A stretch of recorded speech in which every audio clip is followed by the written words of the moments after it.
안녕하세요. 저는 과거부터 연도 순서별로 확률과 통계학이 어떤 과정을 거쳐서 이론이 정립되고 발전되어 왔는지 연도 순서대로 그리고 중요한 사건들 위주로 소개를 해보려고 합니다.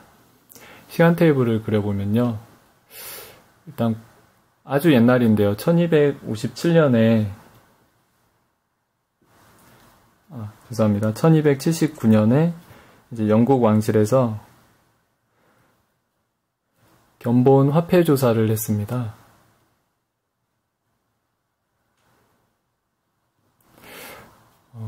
이거는 뭐냐면요. 시장에 돌아다니는 금화와 은화를 일정 개수만큼 추출을 해서 이제 왕실에서 가지고 있는 정품 금, 은화와 비교를 해보는 겁니다. 물론 금과 은의 함량을 비교를 해보는 거겠죠. 그래서 시장에 이제 유통되고 있는 불량 금화나 은화가 얼마나 되는지 추정하고자 했습니다. 이게 당시에 기록에 남아있는 표본을 추출해서 추정하는 방법이 실제 이루어졌던 기록상에 남아있는 것이고요. 이제 본격적으로 확률이란 개념이 발전하게 된 거는요. 이제 15세기 와서 루카 파치올라라는 수도승이 있습니다.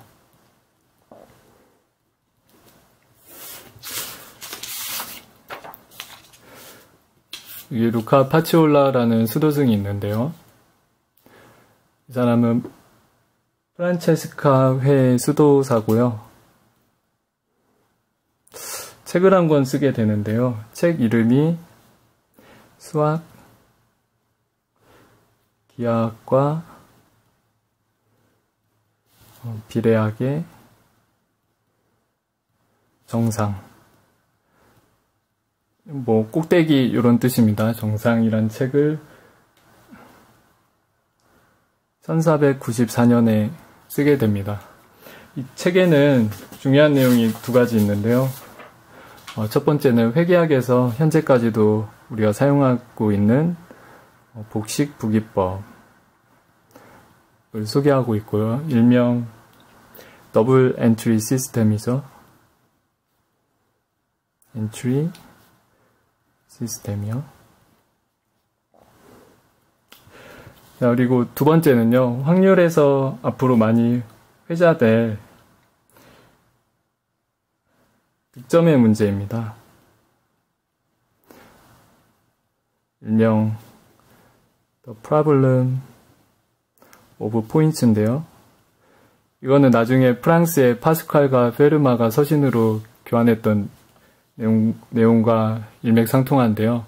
예를 들어서 두 사람이 도박을 하고 있었습니다. A라는 사람과요. B라는 사람이 판돈을 걸고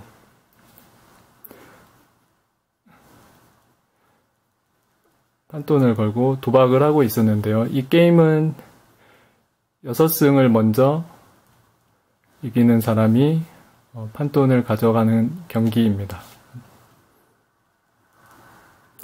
그래서 현재 스코어는 A가 5판을 이겼고요. B가 3판을 이긴 상태인데요. 어떤 이유에서 경기를 중단하게 되었습니다. 이렇게 중간에 경기를 중단하게 되었을 때 이 판돈을 어떻게 배분해야 하는지에 관한 문제가 적혀 있었습니다. 이 문제는 후에 확률이란 개념을 정립하는 데 중요한 역할을 하게 됩니다. 나중에 다시 소개하도록 하겠습니다. 자, 파치올라의 책이 있고 나서요. 16세기로 오면요. 카르다노라는 독특한 인물이 나오는데요. 이 사람은 왜 독특하냐면요. 내과 의사이면서 카르다노요. 도박을 아주 좋아했고요.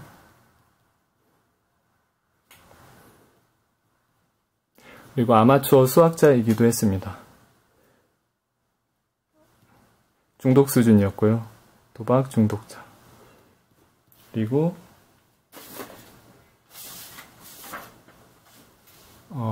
아마추어 파트타임 수학자라고 하죠. 파트타임 수학자. 심지어 카르다노는 우울할 때 주사위를 굴리면서 우울함을 달래기까지 했다고 합니다. 카르다노는 중요한 책 2권을 쓰게 되는데요. 일단 1545년에 위대한 예술이란 책에서 당시 르네상스 시대에 최초로 수학에서 한 분야인 대수학을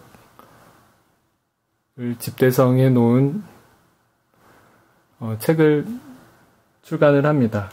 이 책에는요, 2차, 3차 방정식 풀이법이 들어있고요. 당시에 2차, 3차 방정식 어려운 문제 중에 하나였기 때문에 카르다노가 수학 실력이 상당했다는 걸 보여줍니다.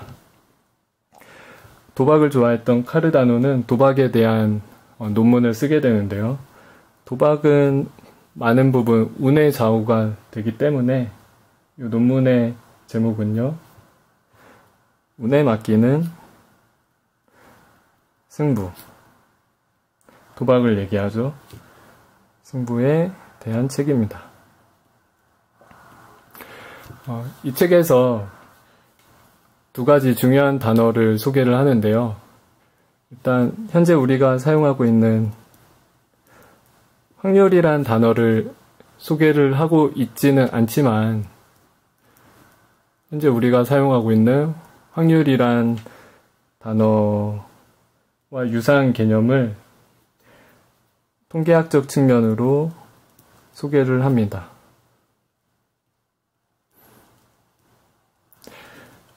무슨 말이냐면요. 예를 들어서 카드가 있죠. 카드는 총 4가지 문양이 있습니다. 스페이스, 다이아, 하트, 클로버. 이렇게. 각각의 카드가 총 각각 13장씩 있죠. 그러니까 총 카드는 52장입니다. 자, 이때 우리가 52장의 카드에서 한 장을 임의로 선택했을 때 퀸을 선택할 확률은, 퀸은 총 4장이 있죠. 그 다음에 전체 카드는 52장이니까요. 약분을 하면 13분의 1 이렇게 되죠. 카르다노는 확률이란 표현을 쓰진 않았지만 가능한 결과의 전체 수를 나타내는 순환수라는 서킷이요. 개념을 써서 어떤 일이 일어나는 우리가 소위 말하는 확률을 그 일이 발생하는 경우의 수와 순환수 사이의 비율로 표현을 했습니다. 이렇게 분수로 표현을 했고요. 이제 또 하나 중요한 단어는 동등성이란 개념인데요. 확률에서 중요하죠. 일명 equally, likely라고 하는데요. 예를 들어서 주사위를 보면 주사위는 총 6개의 면으로 이루어져 있죠. 근데 이 6개의 면을 3개의 면씩 2개로 임의로 나누어도요. 예를 들어서 1, 4, 6 이 적힌 면과 2, 3, 5가 적힌 면, 그러니까 3개씩 2개의 그룹으로 임의로 나누어도 각각의 그룹에 속한 숫자가 나올 확률은 서로 동등하게 되죠. 그래서 이런 개념을 책에 적어 놓았습니다. 카르다노 이후로 17세기로 접어들어서요. 일단 인류 최초의 물리학자인 갈릴레오가 1642년에 사망하고요. 갈릴레오가 사망한 지 얼마 안 돼서 프랑스의 3명의 수학자가 확률의 이론을 정립하게 됩니다.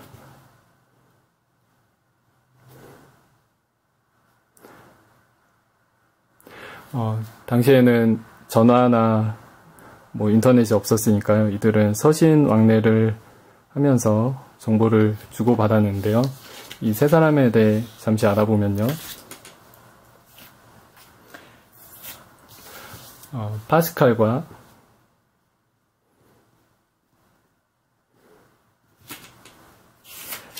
그 다음에 페르마, 그리고 슈발리에드 메레가 있습니다. 사진을 보여드릴게요.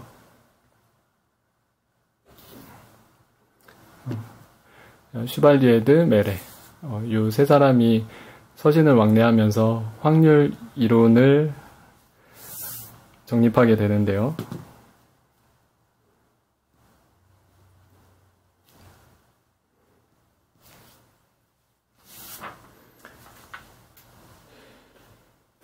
자, 일단 메레는 어떤 매개자적 역할을 했고요. 주요 이론은 파스칼과 페르마 사이의 서신 교환에서 나타납니다. 한 가지 눈여겨볼 계산이 있는데요. 페르마가 1654년에 한 계산인데요. 무엇이 있냐면, 이제 주사위가 하나가 있을 때,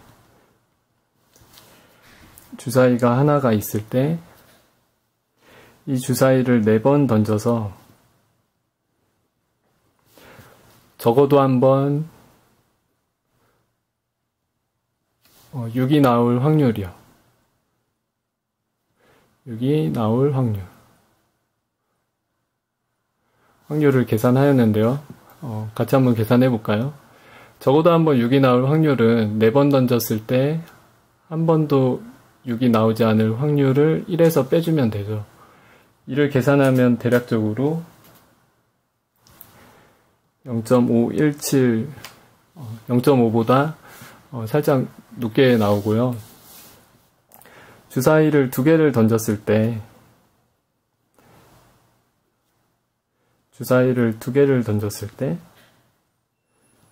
이제 24번 던져서요. 주사위 2개를 동시에 24번 던져서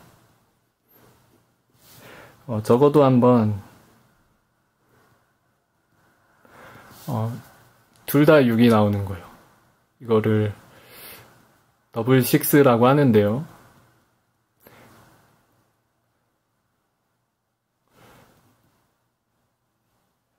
혹은 소네즈라고 하네요. 적어도 한번 더블 식스가 나올 확률을 계산했습니다. 같이 계산해 볼까요?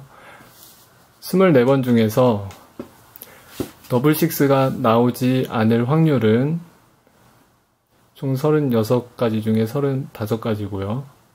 이 확률을 1에서 빼주면 대략 0.491 정도가 나옵니다. 0.5보다 작게 되죠. 그래서 여러분들이 돈이 아주 많다면 4번 던져서 적어도 한번 6이 나오는 경우에 돈을 계속 걸게 된다면 어느 순간 돈을 따게 되겠죠. 반대로 여러분들이 확률이 0.5보다 작은 24번 던져서 적어도 한번 소네즈가 나올 확률에 돈을 걸게 된다면 돈을 결국에는 잃게 되겠죠. 이걸 몰랐던 메레는 슈발리에드 메레는 돈을 많이 잃었다고 합니다. 네, 이 사람도 도박을 좋아했고요.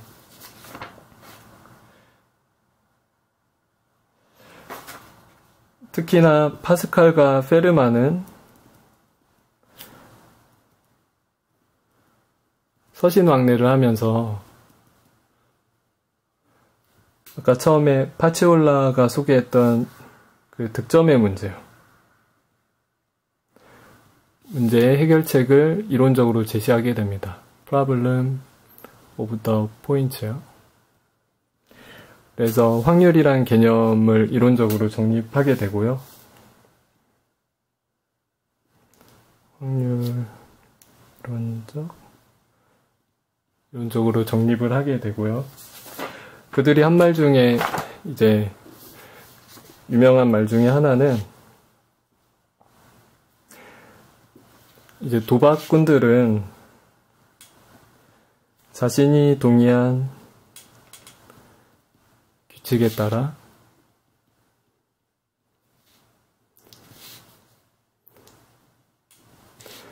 다가올 행운에 대한 기대 권리를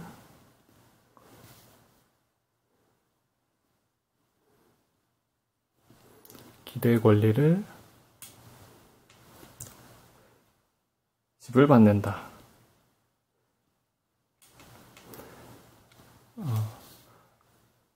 라는 원칙하에 확률을 이용해서 도박이 중간에 중단됐을 때 돈을 배분해야 된다는 이론적 배경을 정립하게 됩니다.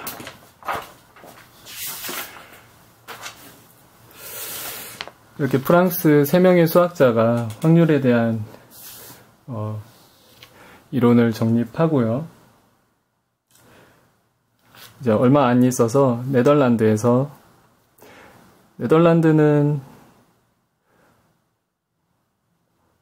확률과 통계를 실제적으로 일찍 사용했는데요. 1657년에 네덜란드의 물리학자 호이겐스가 확률에 대한 교본을 출간하고요. 확률에 대한 교본 출간하게 되고요. 얼마 안 있어서 1660년에 영국의 존 그랜트가 자파상입니다. 물건을 팔러 다니는 존 그랜트가 사망자 기록을 토대로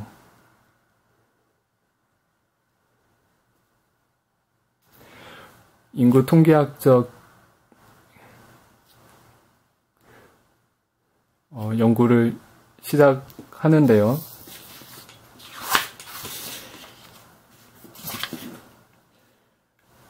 존 그랜트는 상인이었습니다.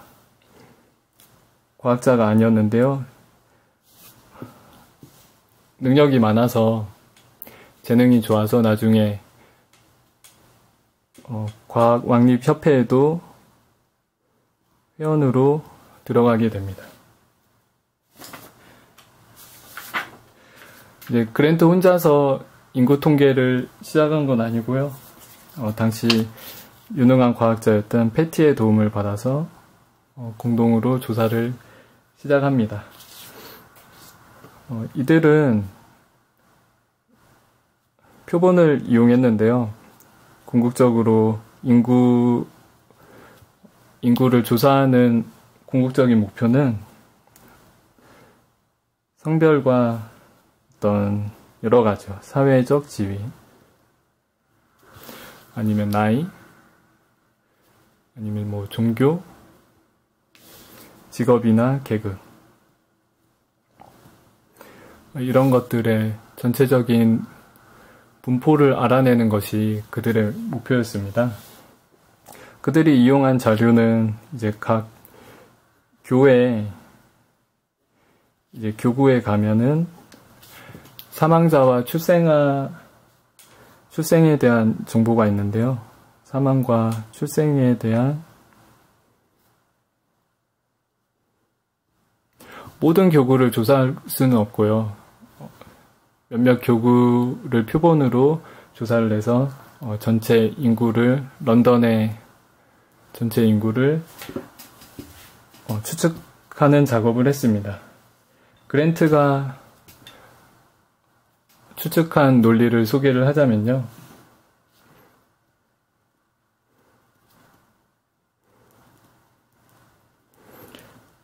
일단 그랜트의 계산으로는 당시 38만 4천 명이라는 결론을 얻었는데, 이런 가정에서 출발을 합니다.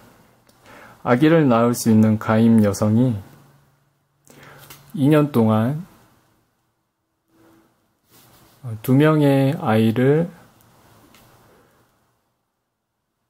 낳는 경우는 극히 드물다.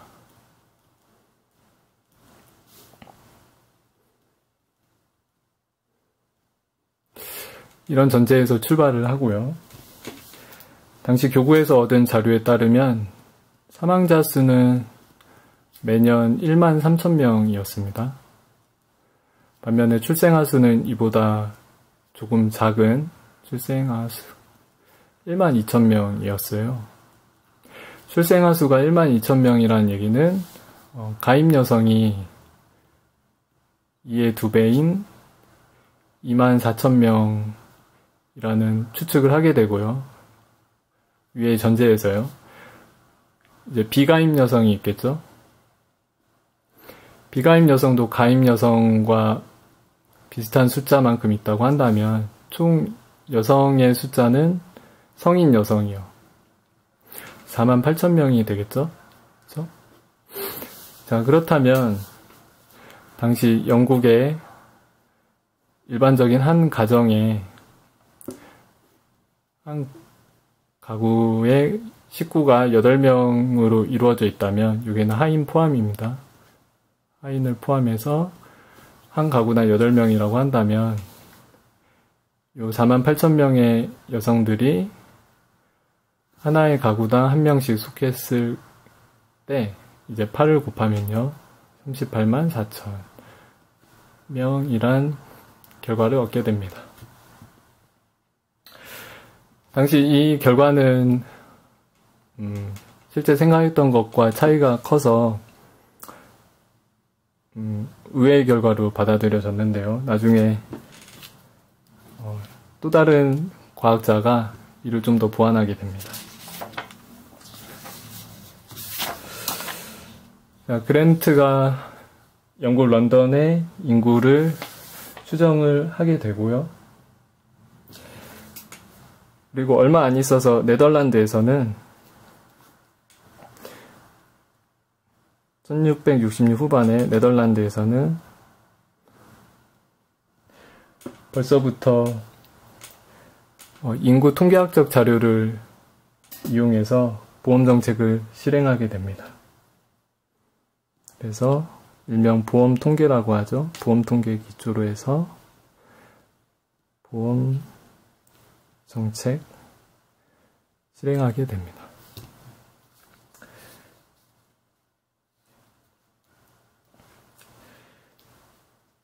자, 그리고 얼마 안 있어서 1693년이 되면요, 영국의 헨리라는 과학자가 런던의 인구 분포도를 완성하게 되는데요. 이 인구 분포도 연령대별로 어떤 인구가 몇 명씩 있는지 통계 자료를 얻게 되고요. 연구에서 얻게 되고, 영국 정부도 역시 이 통계 자료를 기초로 해서 연금 정책이나 보험 정책을 펼 수 있게 됩니다. 자, 이 사람이 에드먼드 헨리고요. 우리가 소위 알고 있는 그 헨리 행성이요. 이 사람은 천문학자이기도 합니다. 헨리 행성의 이름이 바로 에드먼드 헨리의 이름을 따서 온 거고요. 그랜트와는 다르게 에드먼드 헨리는 인구의 유입과 출입까지도 고려를 했습니다. 유출입 고려를 해서 신생아부터 사망 직전 노인까지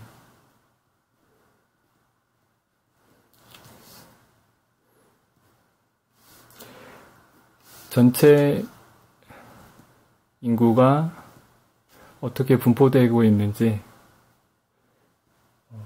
표를 얻게 됩니다.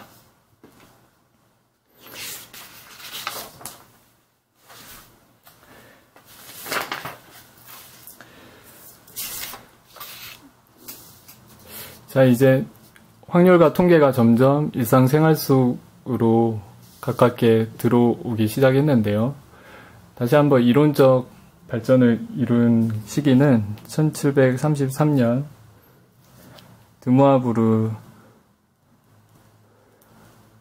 드모아부르라는 수학자가 써낸 가능성의 원칙이란 책에 잘 나와 있습니다. 네, 이 책을 보면요.